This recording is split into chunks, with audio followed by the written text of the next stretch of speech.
Sideline Sports Network. Sorry that y'all been waiting for an extra 60 seconds. I lost track of time. We were talking about sponsored deals and stuff that were coming through for what we're doing on the other stuff. But regardless, this show is brought to you by Game Day Vodka. Game Day Vodka is an American-made, American-distilled, and American-sold vodka company. They have 9 NFL teams that they are the official vodka for, and now 9 collegiate schools that they are the official vodka for. Florida State being one of the first that they were ever the official vodka for. If you have not tried their product, you can go to Publix Wine and Spirits, or you can go to their website at GameDayVodka.com. With that, we really appreciate the partnership with Game Day. They will be supplying our vodka needs for all of our tailgates this year, as they did last year. And they really appreciate what we're doing for them, as they've told me so many times. We talk quite often. Also, a huge shout out to Sideline Sports Network for all of their help, making sure all the credentials and stuff go through for Spirit Addicts as far as Florida State goes, and also the Orlando Guardians. All the credentials came in for both, so I'm excited about both. Tonight, I don't want people to think we're picking on coaches. We're just asking questions on, I think, what's necessary to ask. Obviously, this episode's title is Can Florida State Keep Kam Davis? Kam Davis is verbally committed to Florida State, has been for quite some time. He's the only 5-star athlete that is currently committed to Florida State verbally. He is a running back out of Georgia. Phenomenal athlete. Will be great no matter where he ends up, but we would prefer to see him end up at Florida State in Garnet and Gold. It's just here for the past couple of weeks, I've been hearing things that I necessarily don't like hearing. I don't like hearing that a kid's more excited for a visit to Tennessee, or that he's more excited for a visit to Ole-miss than he is for his visits with Florida State that are still to be had. The reason that I say that is because he had done an interview where it was kind of made public. He did an interview with a high school recruit guy in Georgia that was at a 7-on-7 game, asking some questions, and I didn't really care for his answers. And I'm not saying that was on him. I want him to be honest, upfront and truthful.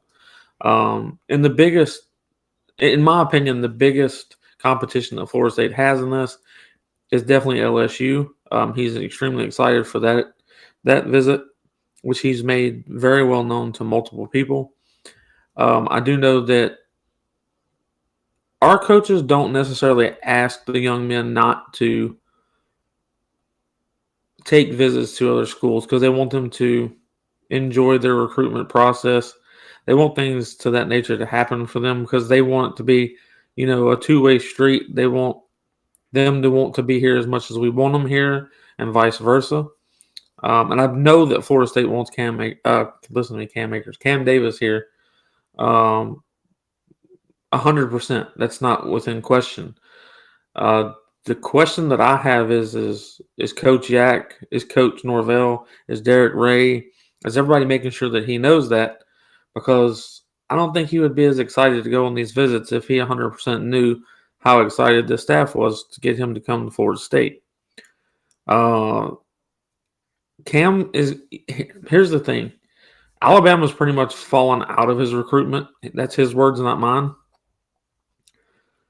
So if your competition is Tennessee, LSU, and Ole-miss at this point, with you being Florida State that has had him verbally committed to you for quite some time, if you do not close on this young man, if you're not in the nature of Alabama or Georgia going after him, then you absolutely should close this deal with this young man and make sure that he ends up at Florida State, in my opinion. Because you've got LSU coming in late. You've got Tennessee kind of midway through, kind of coming in late. Ole Miss has definitely came in late. And this young man's excited for those visits. When he says that he's excited, it could, merely just be that he's ready to go traveling. He wants to see other schools. He wants to see parts of the country that he hasn't been to. Sure, it could be those things, but when he says I'm keeping my options open, those are the words that I don't like hearing from commits. I don't care if he's excited to go see X, Y, or Z. I hate the fact that he says that he's keeping his options open. Obviously, to some nature, your options are open because you're taking visits to other places. But when you verbal that you're keeping your options open, it makes me wonder why you're keeping your options open. I personally don't think it has anything to do with the depth in our running back room. Cam is one of those. I don't want to call him a generational talent just yet, but he's very close to that stature. Cam's not scared of competition at all. Cam's one of those kids that could come in and run with probably anybody. Trey's got experience. So will Keziah Holmes, and the other guys that are in front of him will also have experience that he doesn't have in college. But the guys that are going to be ahead of him were not as high recruits as he was either. Like none of them were 5 stars coming out of college. None of them were greatly, sought after. We have a couple of walk-ons that are, in the running back room, which create great depth. But is he scared of competition? No. This has nothing to do with the running back room, in my opinion. My only question is what is Coach YAC going to do? And what is Coach Norvell and Derek going to do to make sure that Cam knows that this is his home? They've got to do something, and they've got to continue to recruit him as if he's the hot commodity.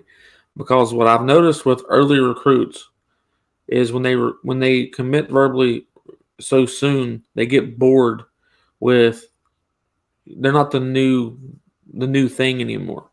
So they're not getting talked about as much as they would like to be talked about. So if they were to commit somewhere else, they're that brand new thing again, and everyone's talking about it. And everyone would be talking about how great the flip of Cam Davis would be and all that stuff. So if it's the Florida State's media needs to be hyping this kid up, then I think that Florida State's media should at least be talking about why Cam Davis is the front runner for this class. I don't know what that was. Hotel problems. Just keep talking. But I think Florida State can and will keep Cam. They just have to do a really good job. They have to make sure that he understands what he means to us at Florida State, what his position to be held would be, what type of caliber player that he is, how he would be utilized here at Florida State, and also how we will get him into the league. Because ultimately, that's exactly what this young man wants to know is how he ends up in the league, which with Coach Norvell, you do know the amount of running backs that he has put into the NFL even before he came to Florida State. He did it with Memphis multiple times. He's got multiple athletes from the running back position in the NFL. So it's not that he can't get you there. He's pretty much a shoo-in. As long as you stay healthy, you do what the team's asking of you, you will more than likely end up in the NFL. I can almost promise you that Trey Benson ends up in the NFL based off of talent 1, development 2.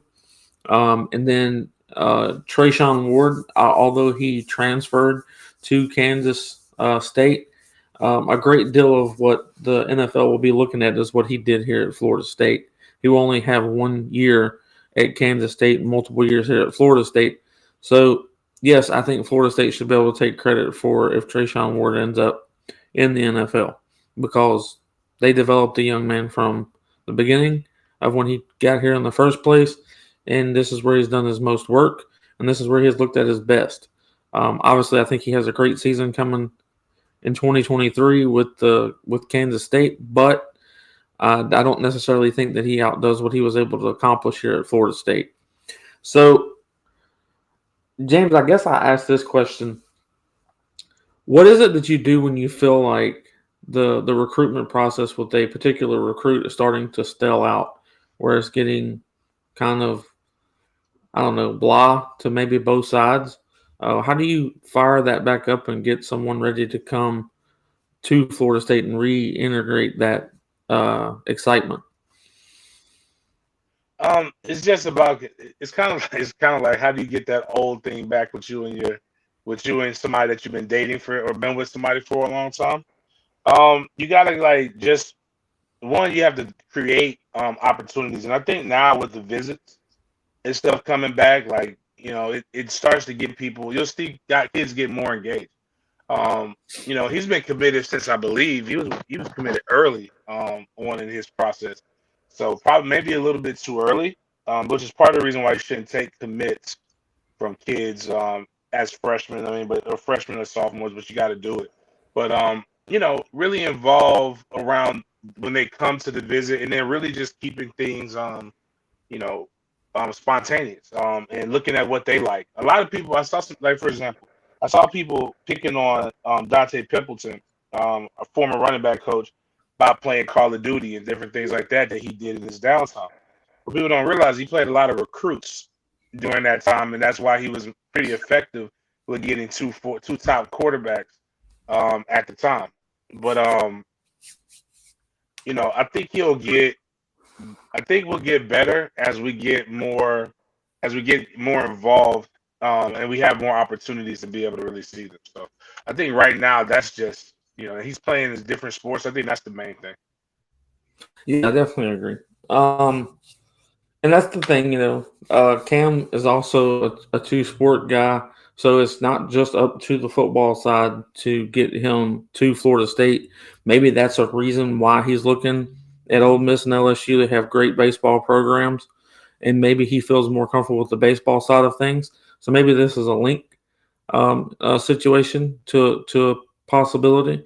Obviously, us as football fans want to see him as a football player, and the football team has to do their part on making sure that he becomes a Florida State Seminole. But he is a two-sport guy. So you have to factor in that maybe this is a baseball thing. Maybe he's not excited about the baseball team. Maybe it's something to that nature. So even the baseball side's got to pick things up. He is a two-sport guy. So I think that could be a thing that people aren't going to account for when they look at this. It's just going to be blamed on the football side if we weren't to land him.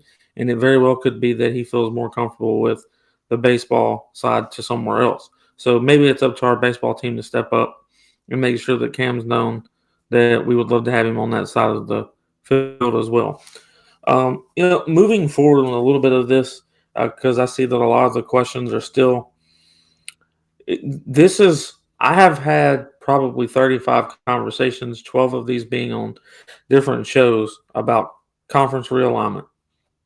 Obviously, this isn't getting old to anyone yet but me. And this might be because I started talking about this over a year ago. But yes, it's true that On3 came out with a video earlier today stating why it makes more sense for Florida State to go to the SEC. And then, therefore, right after that, someone else dropped a huge video on why it makes more sense for Florida State to go to the Big Ten, etc. Florida State's going to sit back and listen to whoever's offering whatever. And whichever one makes most sense to them at that time and is the sweeter deal is probably the one that Florida State's going to take.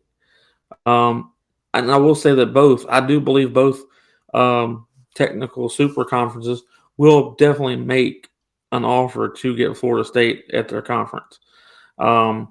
Maybe that's getting us out of the ACC grant of rights deal. Maybe this conference wants to pay this much, and maybe this conference pays it all the way off, says all forgiveness, no payback necessary. Who knows? We'll see what those deals look like in the near future. The biggest question that everyone has is when will this take place? Well, we don't know 100% for sure when Florida State will indefinitely say that they're going to a different conference. My prediction's been 2025 for the past couple of years. Things are starting to move a lot faster, but I still hold by the 2025 prediction because I think it takes that much time for things to happen and take place and get to a situation where you can actually enter into a different conference. And regardless, I could be right on two occasions. One, we could announce it in 2024 and go in 2025. Hell, we could announce it in 2023 and go in 2025. Or we could just announce it in 2025 and go in at a later date. That I don't know. I just know that by 2025, we will have an answer. I think by then we'll know exactly what's going on. With that, you've got multiple other things that are going on. The women's basketball team. Let me read this comment real quick.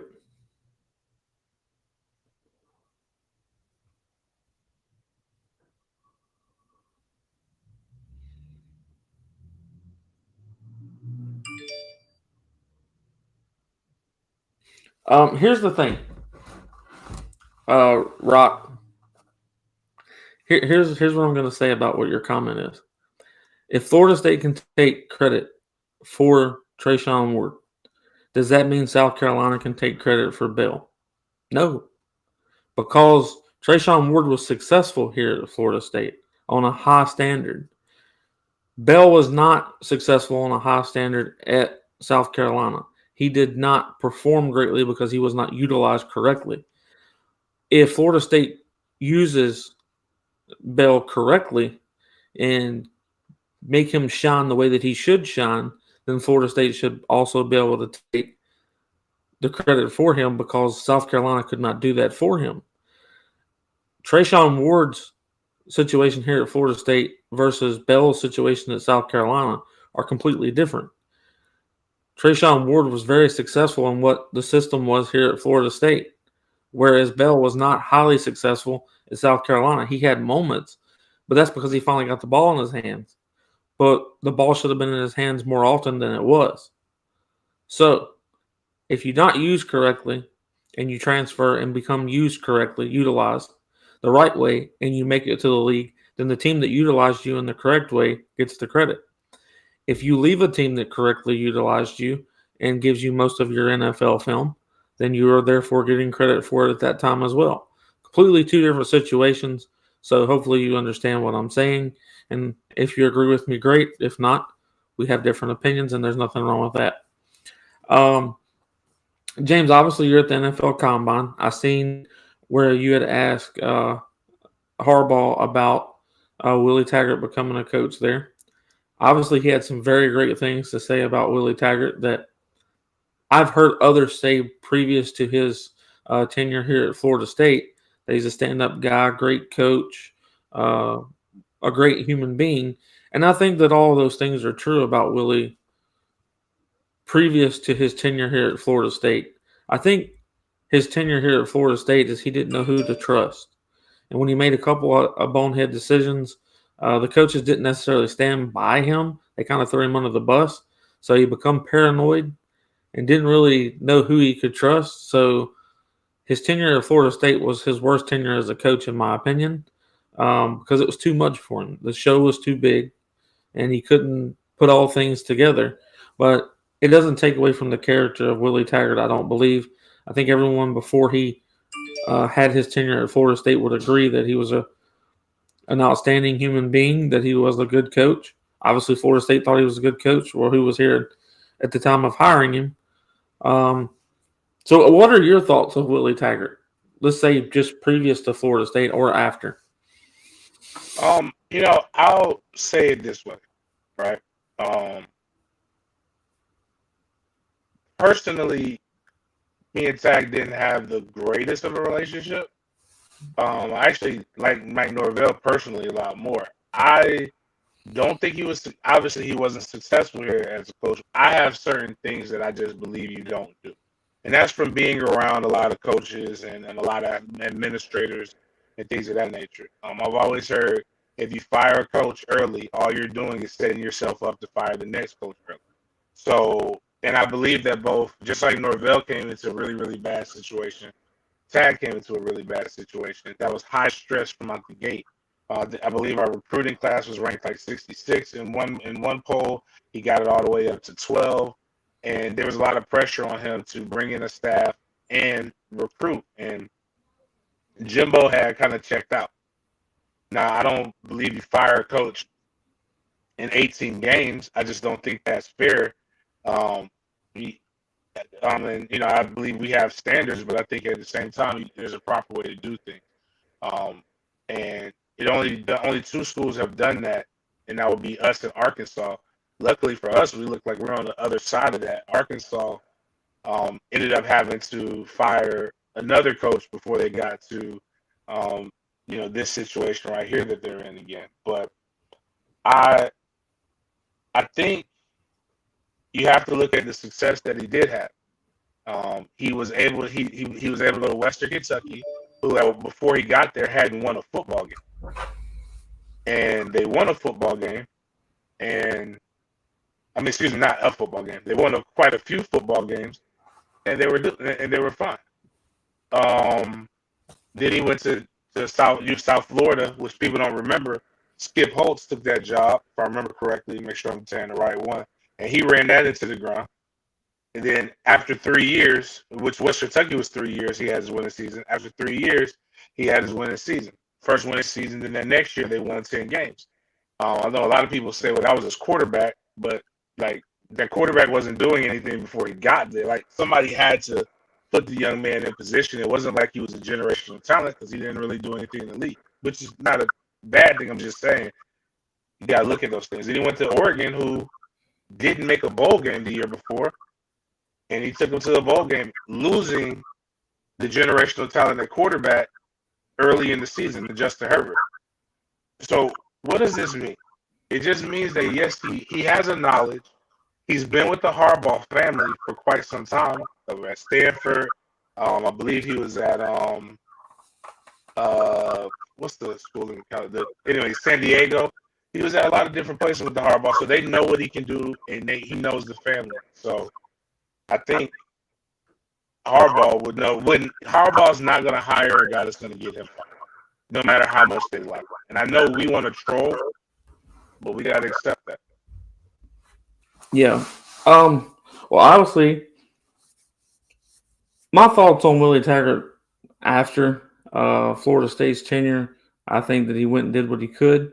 I think that he's, obviously probably a better positions coach or maybe coordinator than he is a head coach. He's not shown that or proven that he could be a head coach anywhere.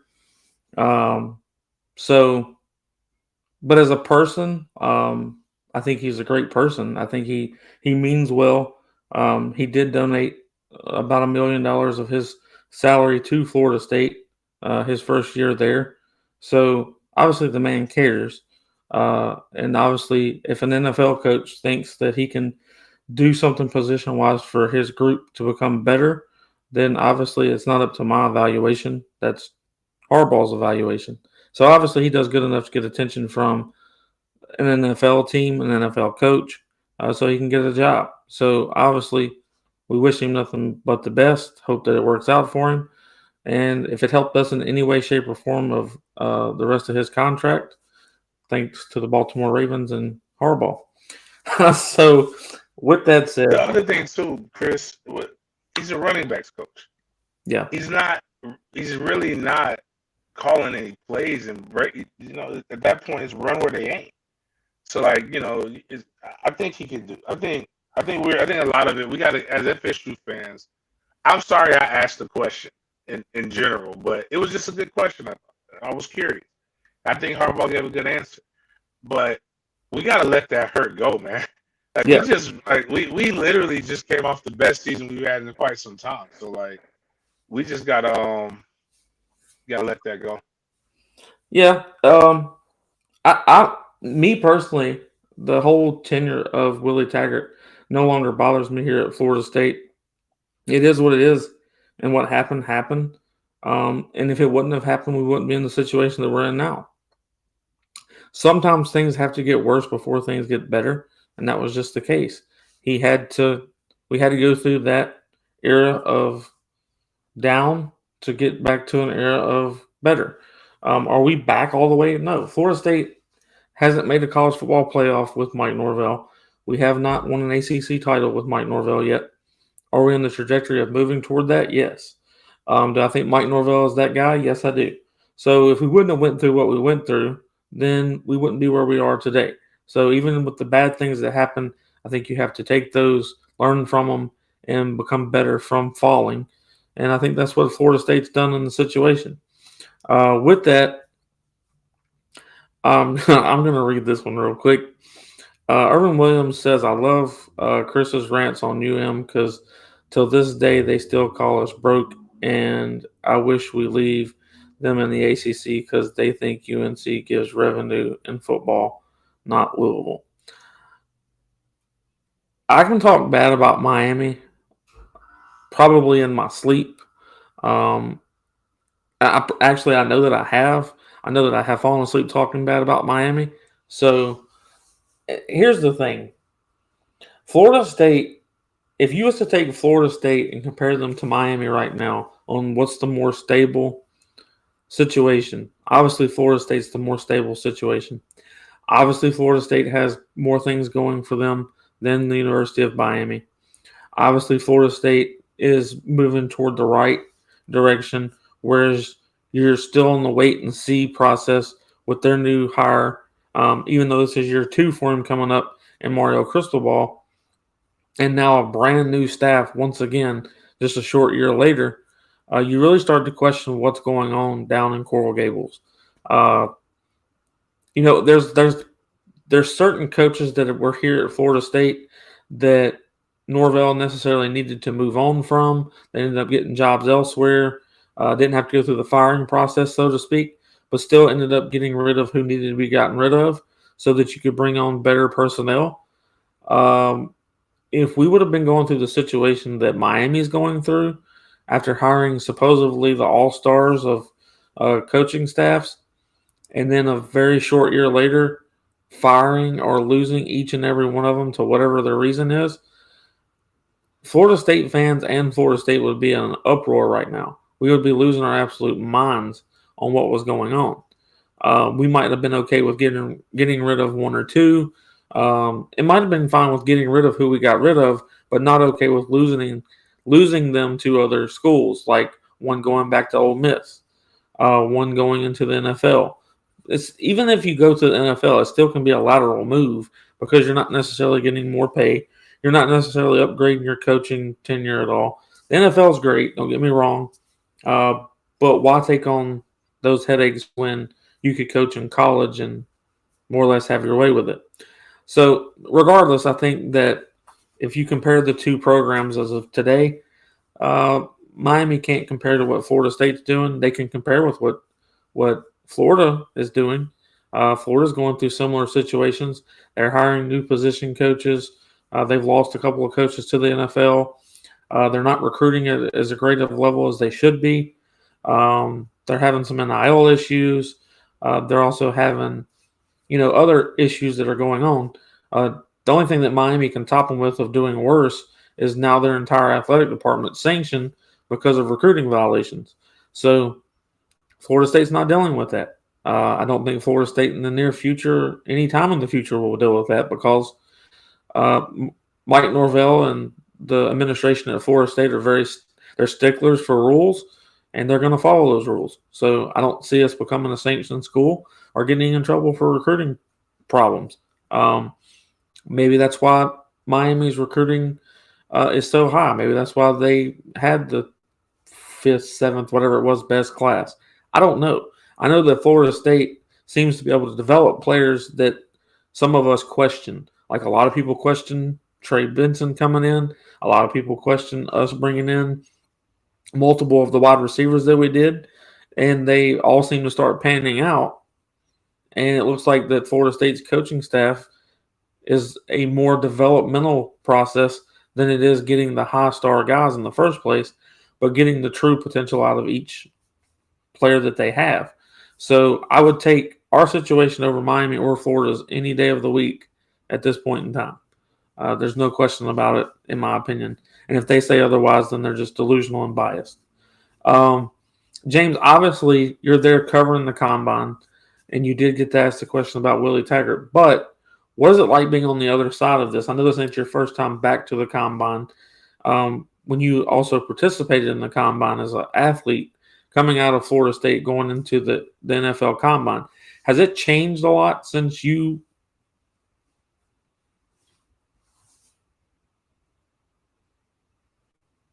completely deaf ears? But while he tries to get his mic working, I don't hear anything. We'll let him fall off and try to come back and see what happens from there. But obviously, James is there in Indianapolis for the combine. Florida State only has one athlete from this year in the combine, which is Jamie Robinson. Jamie Robinson had interviews today. If you haven't seen those, go and look him up on YouTube. He's doing a great job, personally, in my opinion. So first, I'll ask James that question. James, did you get to interview or see Jamie at all? No. And you can hear me now, right? Yep. Yeah. No. And that's on me because we were out till 5:00 in the morning. And Jamie went on at 10.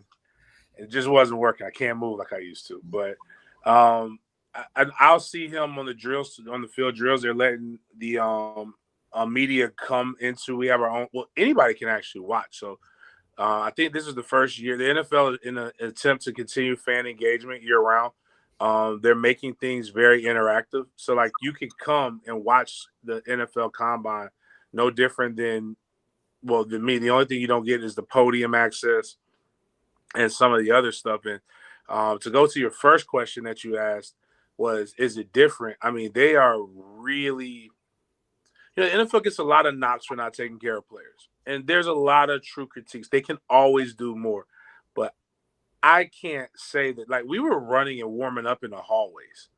Like, you were having to, like, your trainers or somebody would have to sneak in and just to put it in perspective, in 2020, my first combine, 2021, we were in quarantine. So they had a combine right before the world shut down. And these companies were buying suites in some of the hotels that are surrounding. And that's where you did your rehab, you did your workouts. Well, they actually built a gym and a turf field inside the convention center. So like Anthony Richardson and some of the guys were actually doing their workouts and their warm-ups in the convention center. And there's that's provided for you. So, it's a lot of stuff. Actually, the only thing I will say that sucks is the food isn't really good for media this year. So, but that's, it's not about us. So, but the way they take care of these guys is pretty good, but it's a highly stressful environment. And, I was supposed to have an interview with Anthony Richardson, but things like that, things change. Like somebody wants to pull you. Like there was one guy, I believe, he said he was interviewed by 22 teams. When I was playing, it was like you only did like 5 or 6 interviews. Mm-hmm. And then those interviews were shared with the league. But it's not just those. It's like you're doing these interviews, then you're doing Zoom calls, and then a team wants to take you. It's like the biggest networking event for the NFL. Like, so I would actually, Chris, I would tell you this would have been a great event for you to come up to. You would never think about it, but like just what's happening at night, who you get to meet. You never know who knows you. Like, part of the reason why I was out till 5:00 in the morning is just because I was doing nefarious things. I ran into Crow. Now, people see me and Crow interact on social media all the time, but I haven't seen Crow in like forever. So like, this was the first time we submitted. That's who called. Like when you're the phone ring, and that's why when somebody calls your phone, it messes up even if you have it on Do Not Disturb. He was trying to see where I'm at. I'm like, I'm working. Saw Crow, saw some guys I played. I actually got a chance to see Sean Payton today. Haven't seen Sean Payton since 2006. Like last night I was at Athletes First, one of the companies, the party. They had a party. I didn't realize that last year I was just having coffee with the former GM of the Jags, and I met this guy, and this guy just so happens to now be the general manager for the Tennessee Titans. And he remembered me. So it's just like you get a chance to interact with people. And if you're a fan, again, this is why I always tell people, if you were in the big game experience on the YouTube and like you were in Indianapolis, you would have came and hung out with me and I would have been able to, you would have had a crazy night. But I think on the side that I'm on now, it's definitely more fun. On the side of the athlete, even though they have more things, it's not like going on a college recruiting trip. It is highly stressful. So I will admit that. Well, I think that's all really great information, to be completely honest. Because I wondered how much it had changed since 2001 or, even the early 2000s until now. Because I'd heard complaints back, even Dalvin Cook was talking about warming up in a motel room or in a motel. He was talking about, getting in the pool at the motel to do some rehab. And I thought that was absolutely crazy. I was like, what do you mean? You're in the NFL combine, there's nowhere to go? And so that was really crazy to hear, even as early as, or as soon as that was back for Dalvin Cook. So to hear those things that they've upgraded and done those things to take care of the athletes is awesome. I do want to set out this as a reminder for everyone. This Monday coming up, all of the spring game tickets go on sale. And then also we already have up our link for the tailgate for the spring game, which Chad Kinsler, thanks for the donation for the $1.99, said the spring game tailgate is going to be fire. Really appreciate the donation and also the kind words toward the tailgate. If there's one thing that James has figured out how to do at Florida State on Lot 19 on the roof is learn how to throw a tailgate, because each and every one of the tailgates are absolutely amazing. The spring game tailgate is going to be great. It's a great opportunity for you to get your tickets, and you will have plenty of former Noles, current Noles that are on other teams. You will be able to conversate and vibe with every one of them. So if you haven't been to a tailgate or you have been to one before, make sure that you either rebuy or buy your first tailgate tickets and come hang out with all of us on top of lot. Well, no, we're not going to be on lot 19 for the spring game. We're going to be on lot 6 where the oak tree is. But either way it goes, we know how to throw a tailgate, and the tailgate will be phenomenal. And there will be former Noles and current Noles there. So make sure that you show up to the tailgate. Also, March 16th, I'm doing something a little bit different.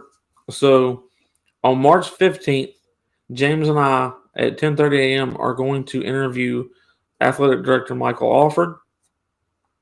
I'm going to release a portion of that video on March 15th to the sporadic members only. And then on March 16th, I will release the entire video for everyone. So if you would like to get the sneak peek, the quick visual of everything that's going on, and you're not a member, become a member so you can see the video first. And then on the 16th, I will make it allowed, obviously, to everyone. I think that the interview is going to be great. We will be one of his first, if not his first interview since making the statements to the Board of Trustees at Florida State. So it should be a great interview. Even if that wasn't the case, that he hadn't said these things, still would be a great interview. But because of everything that's going on in Florida State, this is going to be an actual blast of an interview with James, myself, and Michael Alford. So make sure that you tune in on the 16th if you're not a member, on the 15th if you are a member. I personally cannot wait for next year's Super Bowl. And I don't care anything for the NFL. What I mean by this is I watched what James went and did. I seen how much fun it was for the parties. I seen how many people you get to meet.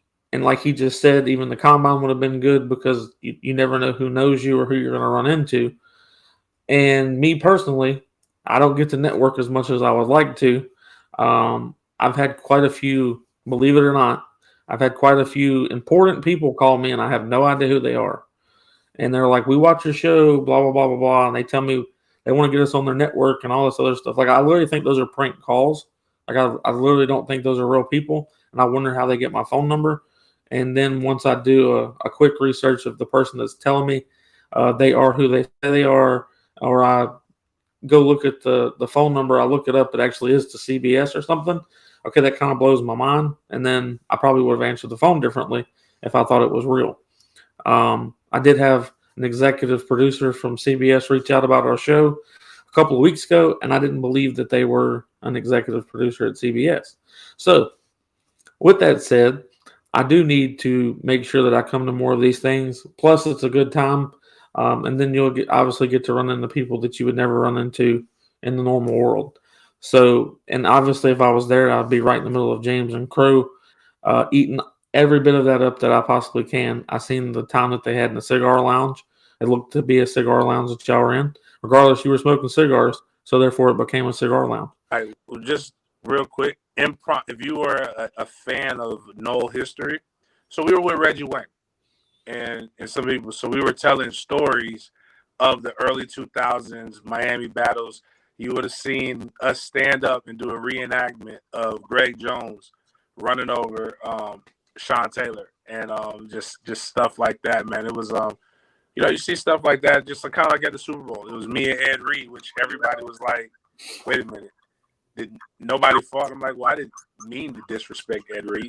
I just didn't like how he went about stuff. But it was good fun. Like anybody would have fun. It's really laid back. You'll see everybody. Like, I mean, it's probably the only time you'll be able to see your favorite coaches, and they'll just be like, I don't know if I'm not going to share the picture. I'm just going to say there's a coach in the NFL who looks like Josh Newberg to me, and he was smashed on like at the party that we were at. So like you'll probably never get a chance to interact with people on this level, and it's cool. It's cool.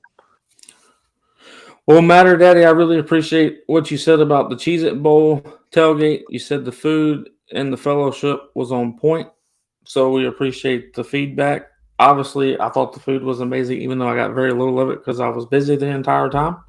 But it smelled amazing. It was absolute torture to sit there and put wristbands and sign stuff while other people were getting great food. But it's part of it, and I enjoyed it a lot.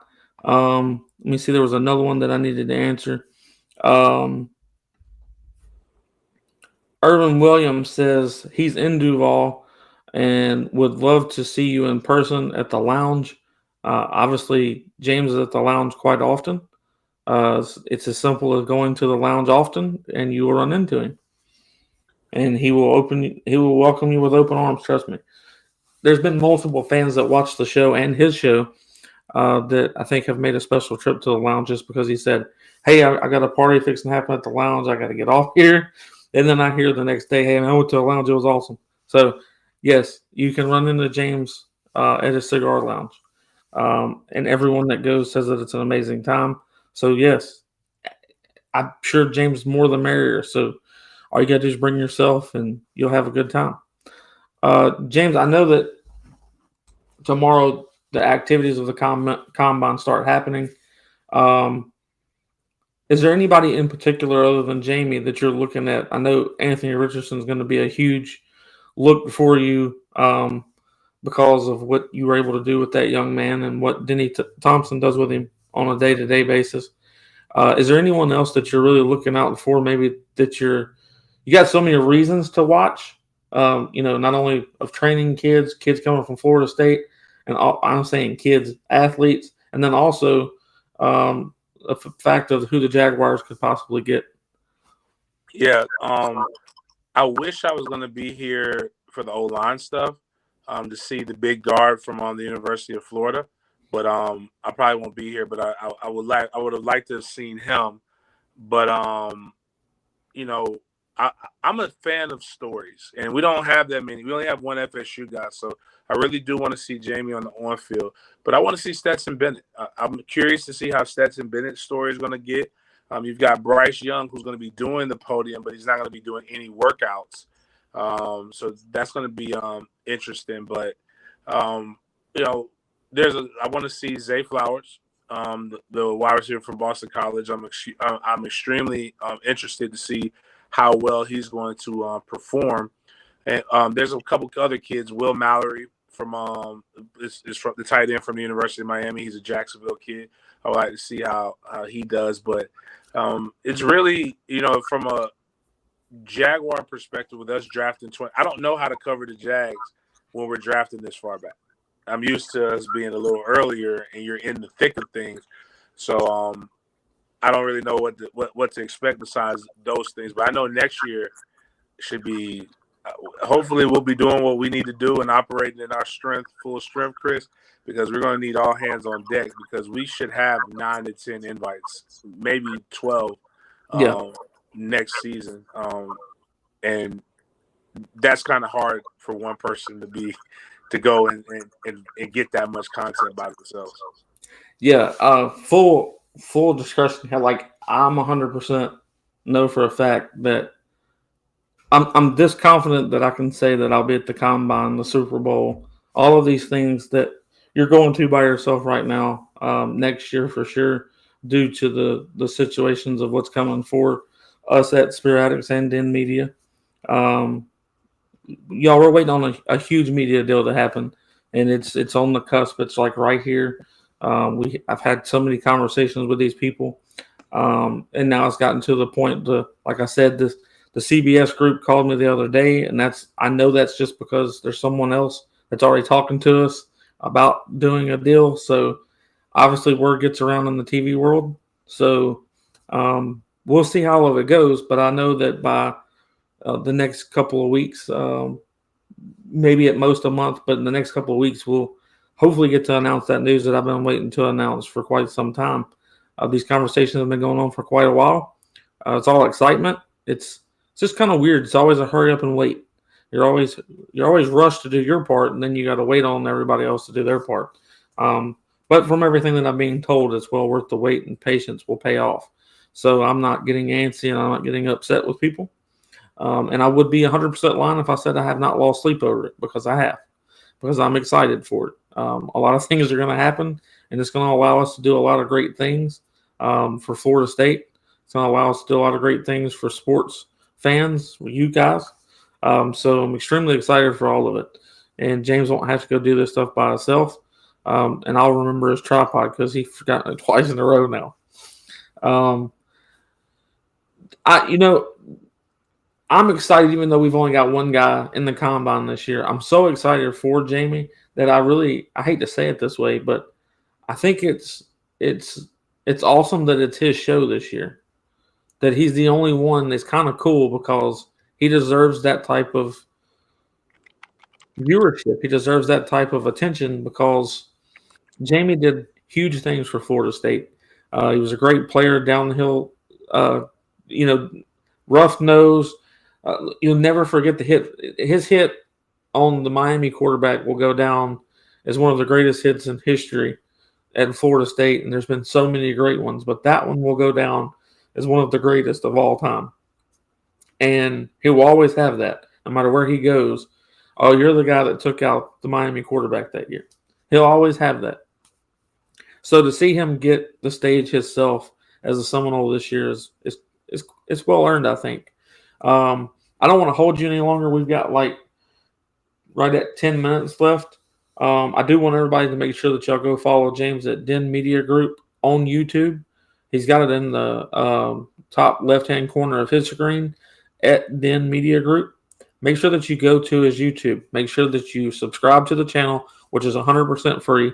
And then if you want to become a member and do the things that James does, there's one option in there that you can do that.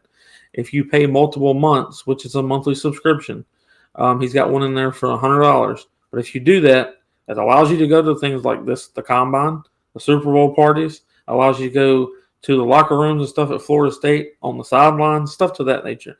We can make those things happen if you become that member on his channel. There's a lot of perks to the other things that he has as well, but that's the greatest one. It's basically Live Like Me, is what I would call it personally. Live Like Me, and you can do that on his channel at Den Media Group on YouTube. He's not asking people to follow him on Facebook, Instagram, or Twitter right now. All we're trying to do is get Den Media Group up to 2,000 so he can give away $200. And then we're going to be asking you to get it to 3,000 so you give away $300, and so on. But James, obviously, in the nature of the Combine, I look forward to seeing the content that you're going to be dropping tomorrow. I actually enjoyed the content that you were able to put out today with the interview. And if y'all haven't seen that, another reason to go to Den Media to check out the content that he dropped today. He was able to interview or get a question in with Coach Harbaugh, and it was really cool. I liked the question personally, and I don't think Coach Harbaugh was really expecting anyone to ask it, to be honest. And once it was asked, I could tell it kind of got him. He kind of got amped up about it. It was like, oh, someone knew what happened.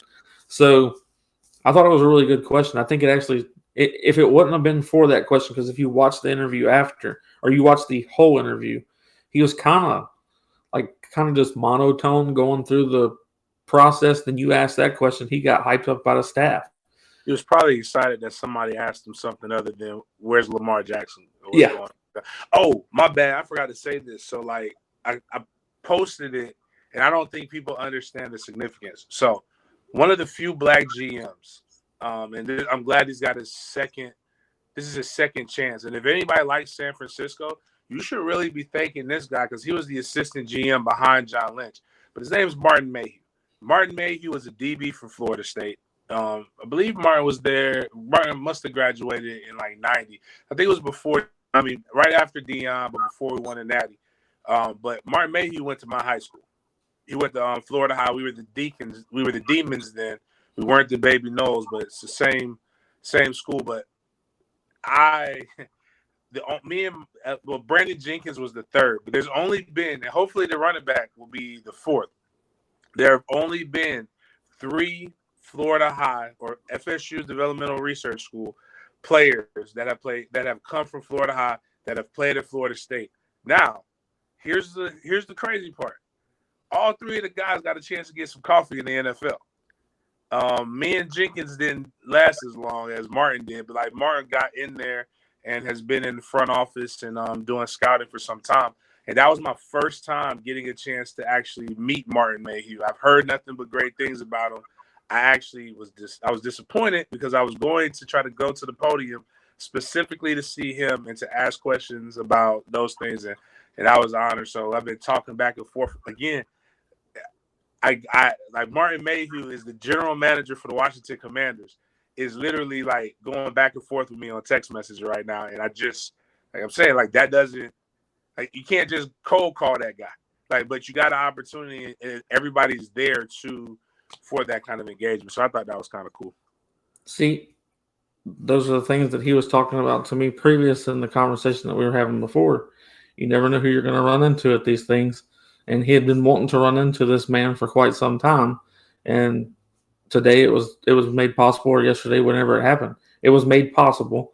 And now there's another great story that goes out as far as there's only been 3 Florida High kids make it to Florida State and then get into the NFL. And hopefully we have a 4th. He's referring to the running back at Florida High. So we need those things to happen. And so really, you have to be excited for people that came before you and also people that came after you.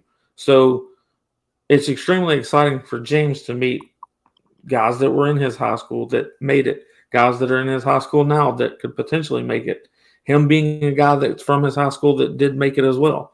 So those are the things that you get to run into, and you get to fellowship with those other young men and older men to learn from the process, and you get those stories that you get to share with all of the fans, and it becomes a huge thing. It's sentimental to James, and it hopefully becomes sentimental to the fans of getting to hear it, but it's really sentimental to him because it's something that they can share that's happened to both of them. So I think that's really cool. James, I appreciate you coming on as always. I'll see you or talk to you tomorrow. And go Noles. Yes, sir.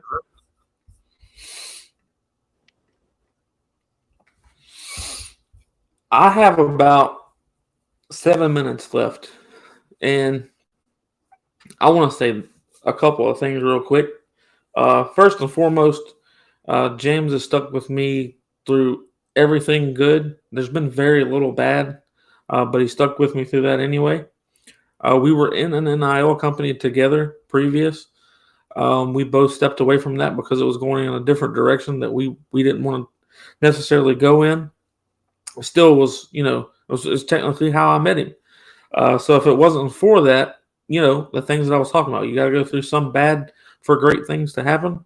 Well, that was one of I don't want to call it a bad thing, but it was one of those things that happened that didn't work out in, the way you planned it. But we ended up getting a huge friendship off of it. Now we're what you would definitely say business partners in. We're doing a lot of big things with Spirit Addicts. We're doing a lot of big things with his channel as well with Den Media. Y'all know where my heart is. My heart is with Florida State University. I only want to cover Florida State University. I also have a show where I cover the Orlando Guardians. But the only reason I cover the Orlando Guardians is because T-Buck's the head coach, DeAndre Francois is the quarterback, and there's a couple other Noles on the team as well. If it wasn't for that, I probably wouldn't cover them. So anything that Florida State athletes or Florida State coaches or Florida State anything has to do with anything, I want to be a part of it, and I want to help try to grow it in any way that I possibly can. And any support that I can give it, I will try to do my best to give it. With that said, we've been waiting quite some time. Y'all know that my show is on WSBN, which is World Sports Broadcasting Network. There is a much larger broadcasting network that is in talks with me about Sporadics, which will allow us to do a whole lot more things than what we get to do right now. There will actually be studio. There will actually be, bringing on the big names that you necessarily want to see. Also, I'm getting to do that now with bringing on athletic director Michael Alford before I ever get to that point. So because of all the hard work that has went into Sporadics, it's all paying off. And that starts off first and foremost with everyone that watches this show. If it wasn't for each and every one of y'all supporting Sporadics and supporting the Florida State Seminoles, I wouldn't be here. And this would not be fun for me. I would say that I will talk to 5 of you like I talk to 50 of you. I will talk to 50 of you like I talk to 5,000 of you. That might be true. But the more of you that there are, the better that this is. The reason being is because I see this show being the most positive place for fans to come and talk with sense, not argue with each other over ignorant things. We can have different opinions and not argue with each other, and still at the end of the night, we know that we have each other's back. Regardless if we don't agree on everything, even with our own team, it doesn't mean that we don't love each other as Florida State Seminoles, and that doesn't mean that we're not family. So if it wasn't for each and every one of y'all, this show would not be successful. It would not be getting the opportunities that it's getting.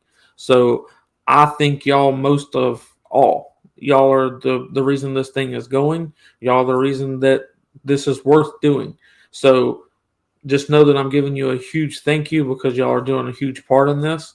And I really appreciate what you're doing as far as the support goes. And I hope that we continue to put out content that you love that continues to make this grow and continues to make you want to watch it.